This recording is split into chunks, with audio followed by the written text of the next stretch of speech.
Hello everyone, welcome back to my channel kids education. तो आज मैं आप लोगों के साथ शेयर कर रही हूँ एसएसटी का चैप्टर 4 जिसका नाम है बीइंग रिस्पॉन्सिबल। आई होप कि आप लोगों के लिए ये वीडियो यूज़फुल होगा। अगर वीडियो अच्छा लगे तो please do like, share and subscribe to my channel. तो सबसे पहले यहाँ पर देखिए, we live with our parents and relative in the comfort of our homes. However, there are other people who live around us. People who live close by are called our neighbors. We interact with our neighbors, our schoolmates, teachers, friends, relatives, and other people. Together, we are member of the same society and country. तो क्या है कि हम जो है अपने parents के साथ रहते हैं, बहुत सारे रिलेटिव्स हमारे होते हैं, और हम अपने घर में कंफर्ट में अपने जो जिस तरह से उसका कंफर्ट होता है वो अपने घर में उसी तरह से रहता है। और कुछ लोग हमारे आसपास भी रहते हैं। तो जो लोग हमारे आसपास रहते हैं उनको क्या कहते हैं, हम नेबर्स कहते हैं। और हम उनसे बातचीत हमारी होती है, जैसे हमारे क्लासमेट्स हैं, टीचर्स हैं, फ्रेंड्स हैं, रिलेटिव्स हैं, और भी बहुत सारे लोग हैं। तो ये सारे लोग जो हैं ये सब मिलाकर क्या बनते हैं, सोसाइटी बनती है। तो हम लोग एक सोसाइटी के मेंबर हैं, एक कंट्री में रहते हैं। Civics.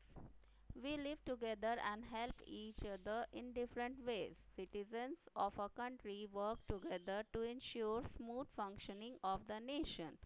तो हम लोग क्या है कि हम लोग एक साथ रहते हैं और एक दूसरे की किसी न किसी तरह से हम लोग मदद करते हैं। और किसी भी जो देश है उसका नागरिक क्या है, वो क्या करता है कि एक साथ काम करता है ताकि उसका नेशन जो है, उसका जो कंट्री है, तो वो अच्छे से जो है उसका सारा काम जो है हो, वो अच्छे से जो है डेवलप हो। In India, the citizens elect people who form the government. The government works for the welfare of people and help in running the country efficiently. और इंडिया में क्या है कि जो सिटीजन्स हो हैं तो वो लोग क्या करते हैं कि लोगों को सेलेक्ट करते हैं। वोटिंग जो होती है तो वोटिंग के थ्रू जो है लोगों को सेलेक्ट करते हैं, जो क्या बनाते हैं, गवर्नमेंट बनाते हैं। और गवर्नमेंट क्या करती है कि लोगों के भलाई के लिए काम करती है ताकि जो है कंट्री को और ज़्यादा आगे ले जाया जा सके। ठीक है। The Constitution of India gives certain rights to the people of India and expects them to perform certain duties towards the country. It also tells the government the rules to be followed by governing. तो constitution of India क्या है, ये है एक written, जो आप समझ लीजिए इसको रूल कह सकते हैं, रूल बुक ऑफ इंडिया।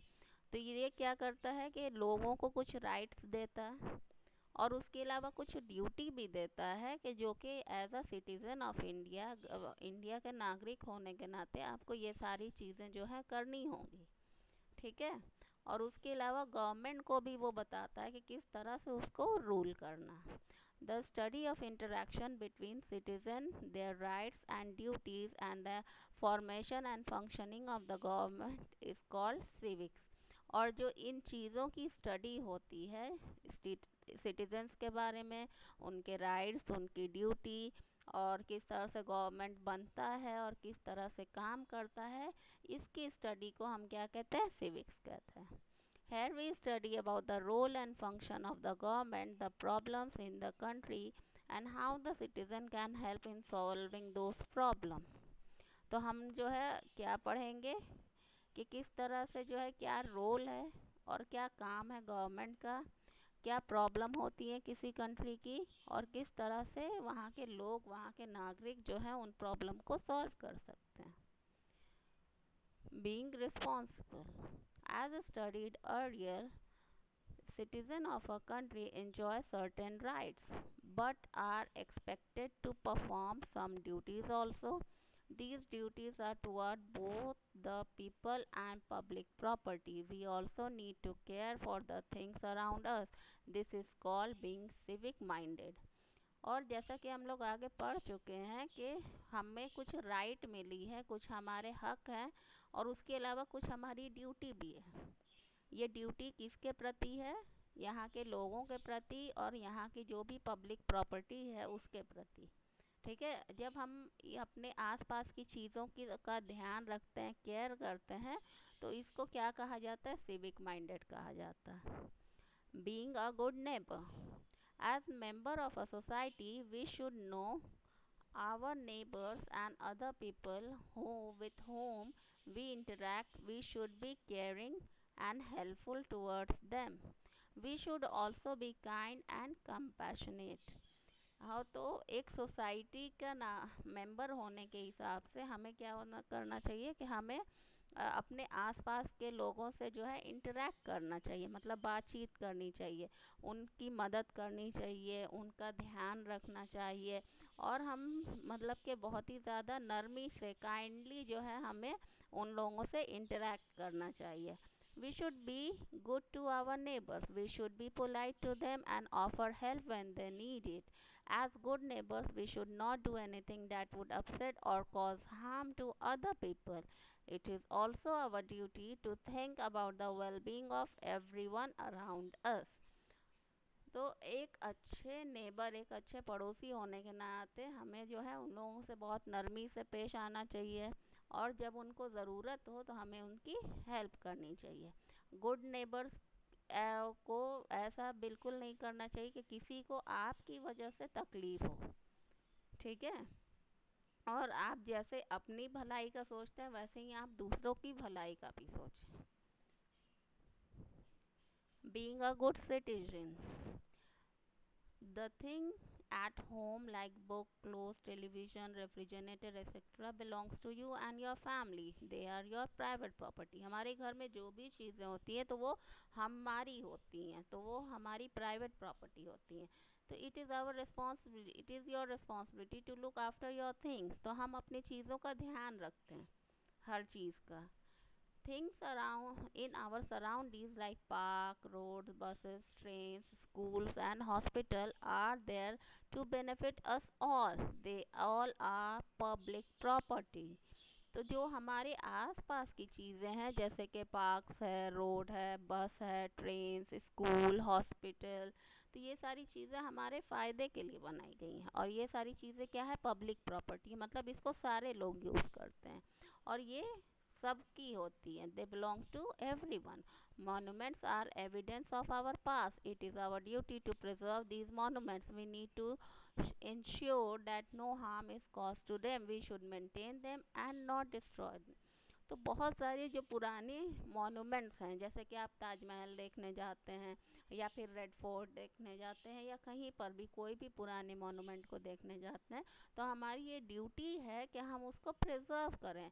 ऐसा ना हो कि हम वहाँ पर कुछ भी जो है छेड़छाड़ करें या जो है उसको किसी भी तरह से नुकसान पहुँचाने की कोशिश करें। ये हमारी ड्यूटी है कि हम उस चीज़ का ध्यान रखें और उसको संभालें, उसको प्रिजर्व करें। Air, water, light and other gifts of nature are available to all of us. We should use them wisely and not waste or pollute them.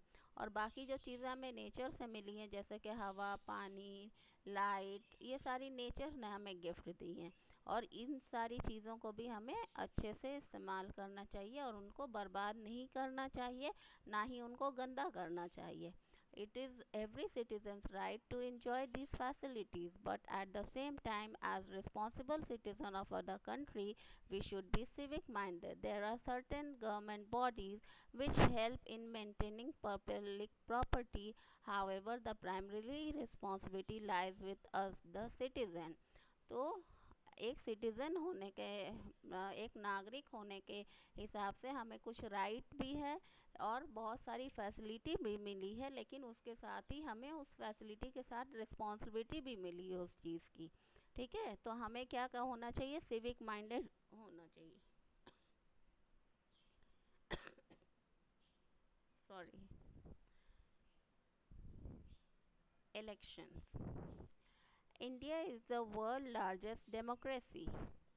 In a democracy, the citizens choose their leader who form the government and run the country. The process of electing the leader is called election. तो India क्या है, एक बहुत ही बड़ा largest democracy है। Democracy का मतलब क्या होता है कि जहाँ के लोग खुद अपने लीडर को चुनते हैं या गवर्नमेंट को चुनते हैं, ठीक है। The process of electing the leader is called election, और जिस प्रोसेस से ये काम होता है उसको हम क्या कहते हैं, इलेक्शन कहते हैं। In India election take place for entire country as well as for every state. All Indian citizens who are 18 years old or above cast their vote to choose the leaders. This process is known as voting. People who cast their vote are called voters. और India में क्या है कि election अलग अलग तरह से होता है, पूरे कंट्री के लिए भी होता है और अलग स्टेट के लिए भी होते हैं। और जो भी लोग 18 साल से बड़े हैं तो वो अपना वोट देने जाते हैं ताकि वो अपना लीडर, अपनी पसंद का लीडर जो है चुन सकें। इस प्रोसेस को हम क्या कहते हैं, वोटिंग कहते हैं। और जो लोग वोट डालते हैं उनको वोटर्स कहा जाता है। Election needs to be planned and organized properly. The Election Commission is an organization that plans and conduct election in India. It decided the dates and venue, uh, the election, calculate the result and announce them. तो ये जो है जो election को मतलब इतने बड़े लोग, इतने ज़्यादा पॉपुलेशन है इंडिया की, तो उसमें क्या है कि इलेक्शन को प्रॉपरली प्लान करना पड़ता है और ऑर्गेनाइज करना पड़ता है। इसके लिए एक कमीशन बनाया गया जिसका नाम है इलेक्शन कमीशन। ये ऐसा ऑर्गेनाइजेशन है जो कि इलेक्शन को प्लान करता है और इलेक्शन करवाता है। उसके अलावा जो है कब होगा इलेक्शन, कहाँ पर होगा इलेक्शन, और उसके बाद इलेक्शन होने के बाद जो है उसका रिज़ल्ट को काउंट करना और रिज़ल्ट को अनाउंस करना, ये इलेक्शन कमीशन का काम है। Election commission issues every voter an identity card that has details like name, address, date of birth and photograph of the voter. Each voter carries their identity card to the place allotted to them for casting their vote. This place is called polling booth. तो election commission जो है हर voter को क्या देता है, एक ID card देता है जिसमें उसका नाम, उसका एड्रेस, उसका डेट ऑफ बर्थ और उसकी फ़ोटो होती है। और हर जो भी नागरिक है तो वो आईडी कार्ड लेकर ही उसको जो है वोट देने का अधिकार होता है। और जहाँ पर वो वोट डालने जाता है उस जगह को क्या कहते हैं, पोलिंग बूथ कहते हैं। These days voting is done through electronic voting machine EVMs। और अब आजकल जो है इलेक्ट्रॉनिक वोटिंग मशीन के थ्रू जो है वोट डाला जाता है। Where the voters can cast their vote by pressing just a button. और जहाँ पे सिर्फ एक बटन दबाने से जो है वोटर्स अपना वोट जो है डाल देता है। Voting is done by secret ballot, और ये बहुत ही सीक्रेटली होता है। The election commission ensure that the election take place in a fair and impartial manner. और इलेक्शन कमीशन की ये ड्यूटी है कि वो देखे कि कहीं पर भी किसी तरह की जो है इम्पार्शियलिटी ना हो। तो यहाँ पर देखिए कि डूज एंड डोंट्स है। Citizens who are 18 years and above must exercise their right to vote and should not let it go waste. They should vote only once in the election. जो भी लोग 18 साल से ऊपर हैं तो उनको ये काम करना चाहिए कि वो अपना वोट डालें और इसको बर्बाद ना करें। Voters vote and carefully choose a candidate who they think will work towards the betterment of the people. In a case candidate is unable to work properly, he or she may not be elected the next time. तो voter को ये ध्यान रखना चाहिए कि कौन जो है ये लोगों की अच्छाई के लिए, भलाई के लिए काम करेगा। और अगर कोई ऐसा नहीं करता है तो ये भी इंश्योर करना चाहिए कि नेक्स्ट टाइम वो इलेक्ट ना हो जाए। We should ensure that the election are fair and impartial. और जो है इलेक्शन जो है पूरी तरह से फेयर होना चाहिए, मतलब कि सारे लोगों को जो है किसी तरह का कोई ज़ोर और दबाव किसी के ऊपर नहीं होना चाहिए कि आपको इसी को चूज़ करना है। डोंट्स में देखिए, voter should not get influence by any one and cast their vote to that person. किसी से इन्फ्लुएंस होके, किसी से प्रभावित होके वोट नहीं डालना। Voter should not share the name of the person they voted for as it is a secret ballot. और जिसको आपने वोट दिया है उसका नाम भी आपको नहीं बताना है, ठीक है। तो ये था मेरा आज का वीडियो। आई होप कि आप लोगों को ये वीडियो अच्छा लगा होगा और चैप्टर अच्छे से समझ में आ गया होगा। अगर किसी का तरह की भी कोई डाउट हो या परेशानी हो तो प्लीज़ आप कमेंट करके बताइएगा। वीडियो अच्छा लगा हो तो please do like share and subscribe to my channel kids education. Thank you so much.